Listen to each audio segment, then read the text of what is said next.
Olá!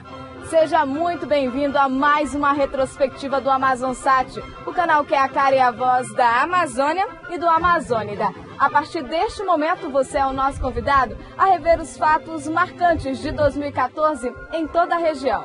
Nossa equipe de jornalismo separou para você o que foi notícia em relação à política, economia, ciência e tecnologia, esporte, meio ambiente e cultura. São fatos narrados por profissionais e protagonizados pelos povos da região, tanto das capitais como do interior.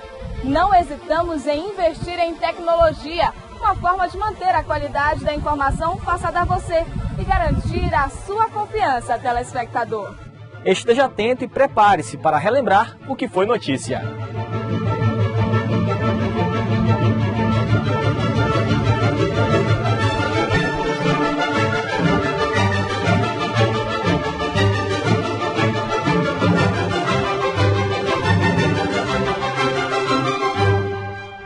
Este foi um ano de eleições gerais. Planos de governo nortearam sugestões e problemas de interesse público, desde o cargo de deputado estadual até a presidência da República. Os cidadãos tiveram a oportunidade de escolher aqueles que melhor pudessem atender às necessidades da população. Na região amazônica, a corrida eleitoral foi marcada com disputas acirradas, escândalos e denúncias, como aconteceu no município de Coari, com o ex-prefeito Adail Pinheiro, acusado de crime de pedofilia. A repercussão do caso chegou até o Conselho Nacional de Justiça, que veio ao Amazonas para inspecionar processos sobre exploração sexual. Em Brasília, após algumas tramitações no Congresso Nacional, a prorrogação da Zona Franca de Manaus foi considerada uma vitória pelos parlamentares para a sobrevivência da nossa região. A expectativa é aumentar os representantes de alguns estados na Câmara Federal, com mais um deputado e 3 na Assembleia Legislativa, como no caso do Amazonas, foi derrubada pelo Supremo Tribunal Federal, que alegou inconstitucionalidade.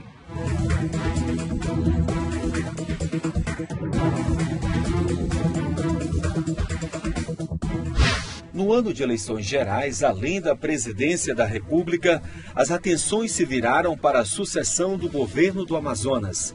O governador Omar Aziz preferiu começar o ano novo sem falar sobre o assunto.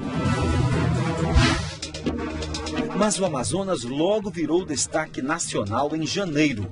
O prefeito do município de Coari, Adail Pinheiro, a 363 quilômetros de Manaus, é acusado pelo crime de pedofilia. Há 6 anos, Adail responde a acusações contra menores.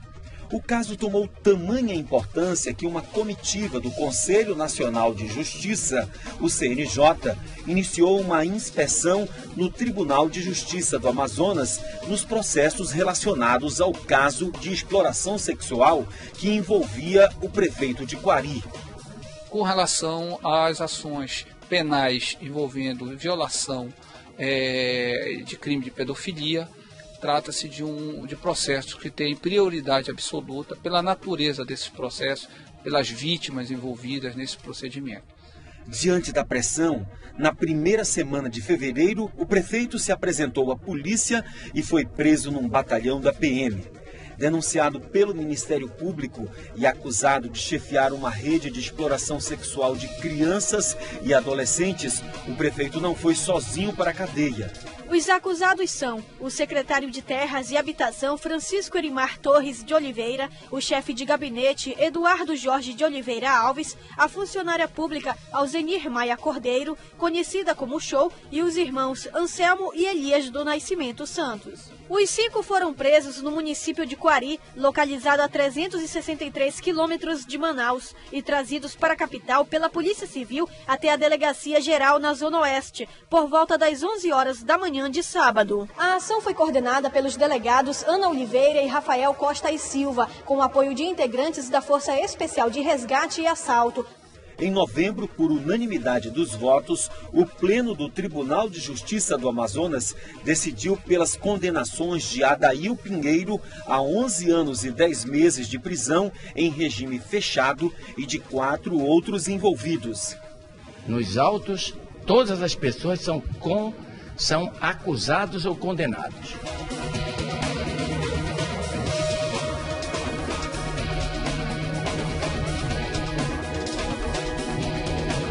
A ação de pedofilia é resultado de uma denúncia feita pelo Ministério Público em 2009, depois de investigação da Polícia Federal. Em Brasília, depois de 3 anos de tramitação no Congresso Nacional, a Zona Franca de Manaus ganhou mais 50 anos de prorrogação. Os parlamentares do Amazonas chegaram a classificar o modelo como uma questão de sobrevivência para o Estado. Entre os pontos definidos, destaque para as contratações no setor. Só em 2013, segundo dados da Suframa, o Polo Industrial de Manaus gerou uma receita de 90 bilhões de reais. Os argumentos surtiram efeito. A matéria foi aprovada por unanimidade em 2 turnos após promulgada. Já em 1990, nenhum empresário de fora queria se estabelecer em Manaus. Quando tomaram conhecimento de que havia sido prorrogada, com todas as vantagens comparativas, por mais 25 anos, começaram a florar de novo o nosso estado. E a partir daí ficou fácil, mais 10, mais 50, desde que tivessem como exemplo aquele primeiro passo que eu falei, que foi a Constituição Federal de 1988. O segundo domingo de março marcou a entrada oficial de Manaus na Copa de 2014 com a inauguração da Arena da Amazônia, mesmo sem a presença da presidente Dilma. O governador Omar Aziz descerrou a placa da obra na presença do vice José Melo e do prefeito de Manaus, Arthur Neto. Estava ali o trio que iria marcar a campanha do ano no Amazonas. Mesmo tendo conseguido colocar a capital na competição mundial, o senador Eduardo Braga não teve o atraso perdoado e ficou fora do momento da inauguração.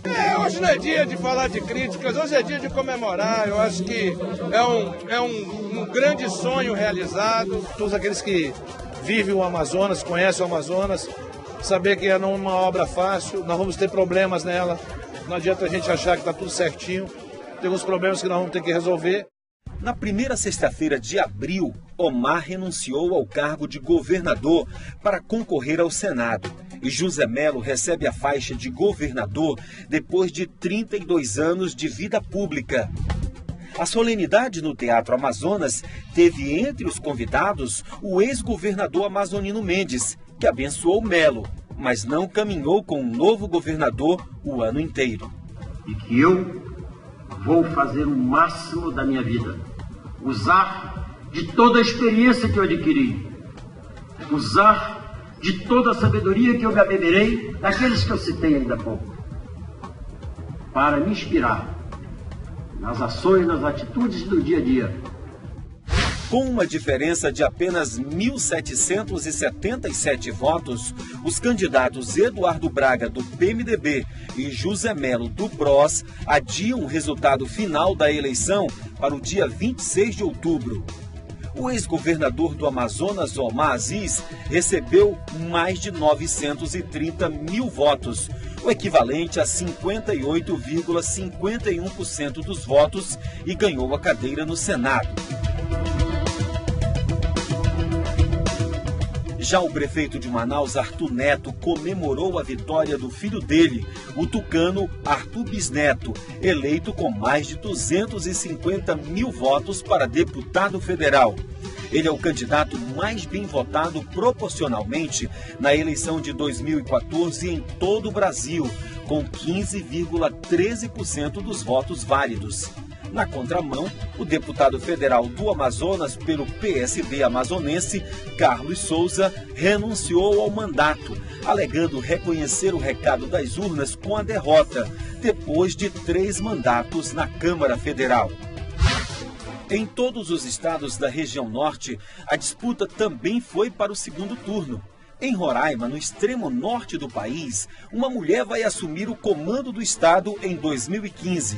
Sueli Campos, do PP, foi eleita governadora do estado com 54,85% dos votos, contra 45,15% do governador Chico Rodrigues, do PSB.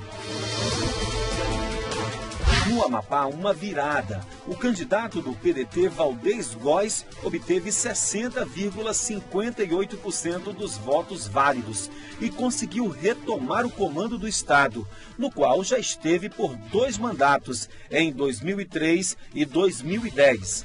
O candidato do PSB, Camilo Cabiberibe, que tentava a reeleição, obteve apenas 39,42% dos votos. Nós vamos fazer licitações com exclusividade para micro e pequena empresa até R$80 mil. Tudo isso para ajudar a fortalecer a economia do estado, que hoje está sofrida. No Acre, o petista Tião Viana venceu o candidato do PSDB, Márcio Bittar. Tião teve 51,29% dos votos válidos, contra 48,71% do candidato tucano. As pessoas que pegaram na minha mão e disseram: Tião, ajuda a gente a levar o Acre para o melhor caminho, para levar o Acre para perto de quem mais precisa e para uma política de desenvolvimento do tamanho do destino que o Acre merece. Já em Rondônia, Confúcio Moura, do PMDB, foi reeleito governador do estado com 53,43% dos votos. No primeiro turno, Confúcio já aparecia em primeiro lugar nas pesquisas, à frente do candidato derrotado Expedito Júnior, do PSDB, que teve 46,57% dos votos. Ganhei no primeiro turno e no segundo turno. Isso é uma demonstração do que eu acabei de falar. Eu estava mais perto de Porto Velho mesmo, né? Em menos de um mês da vitória, o governador prestou depoimento por mais de 6 horas na sede da Polícia Federal em Porto Velho. Ele faz parte de um processo que investiga o superfaturamento de contratos licitados e o possível pagamento de propina na compra de equipamentos, medicamentos e execução de obras do governo do estado. A polícia acredita que a quadrilha tenha movimentado quase 300 milhões de reais. E desviado mais de 57 milhões de reais dos cofres públicos de Rondônia. E 2014 não poderia ser pior para o governador de Roraima. Derrotado nas urnas, foi cassado faltando menos de um mês para entregar o cargo. A decisão saiu do TRE do estado, por crimes cometidos na eleição de 2010. O primeiro julgamento aconteceu dia 5 de novembro.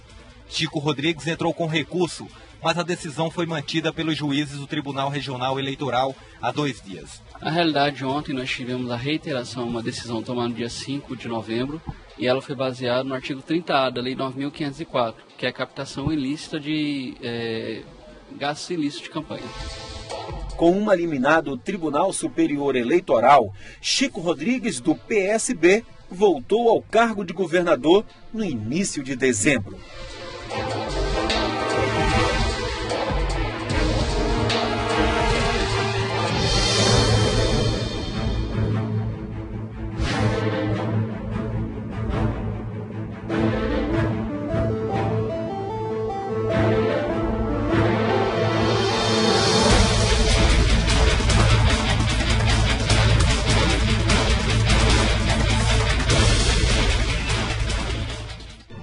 A seguir, saiba quais foram os desafios enfrentados e as conquistas para a economia, como a prorrogação da Zona Franca de Manaus por mais 50 anos, uma decisão que foi até o Congresso Nacional. A retrospectiva 2014 do AmazonSat volta já!